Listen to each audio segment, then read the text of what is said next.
Hey everyone! It's our first dinner party in quite a while, and unfortunately it is for a sad occasion. My darling little bunny Nutmeg passed away last month, and it has been quite a rough month. Um, if you're one of those people who doesn't believe a pet is part of the family, don't you ever fucking watch anything that I write or produce ever fucking again.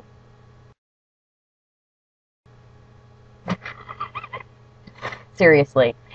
It's been really hard. It's been a really hard month. Um, I love that little bunny.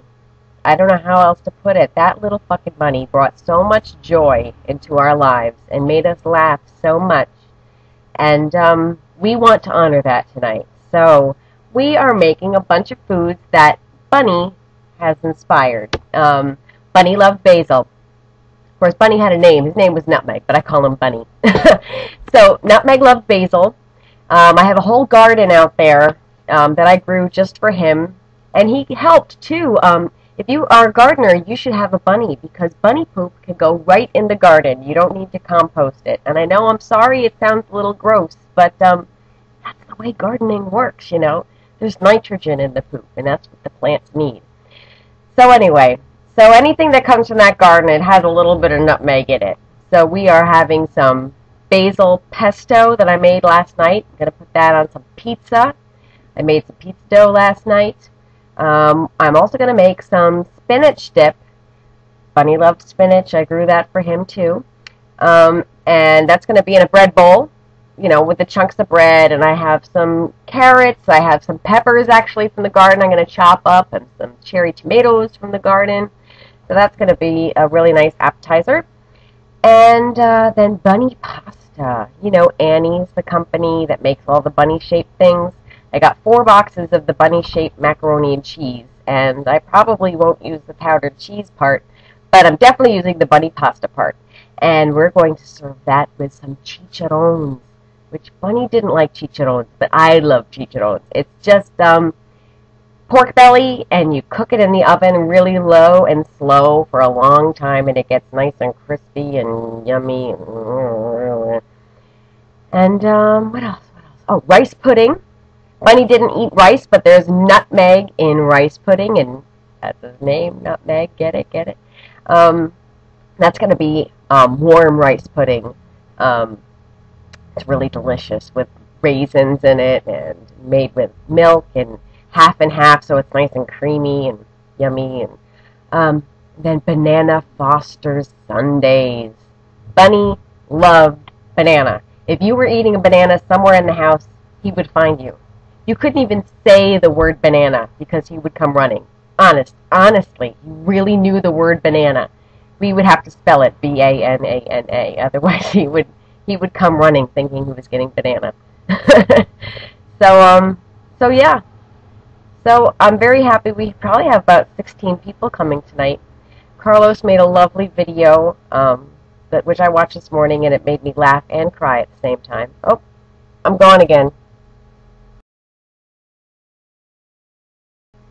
Carlos made an awesome video. I sent him a bunch of clips of Nutmeg, and he got some pictures off of our Facebook pages. And I've asked Christopher Baldwin from Arcane Malevolence to write an ode to Nutmeg, because he's also a poet. And I don't know, maybe I'll say something if I don't feel like crying. And yeah. So this is sort of a somber meal. Yeah, I love that little guy. And I miss him very much. That's it.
We picked you out and loved you lots.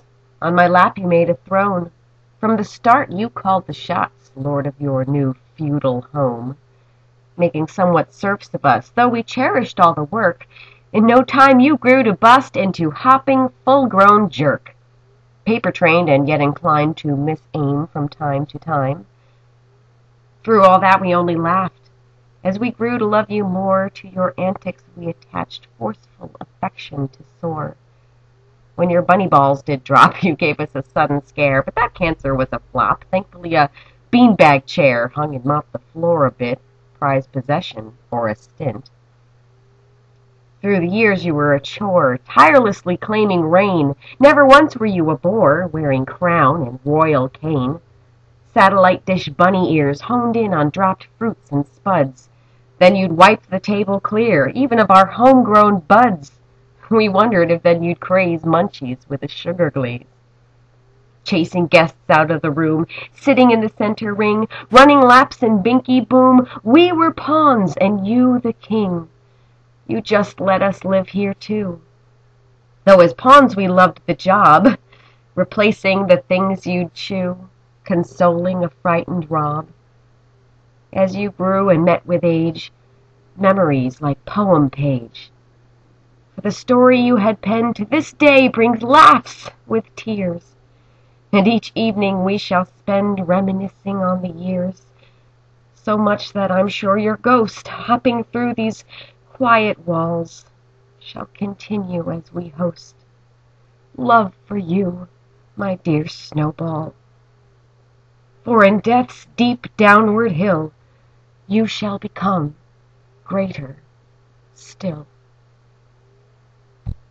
That dog's got a bark. Oh, now that I turn the fucking camera on, he stops licking the fucking...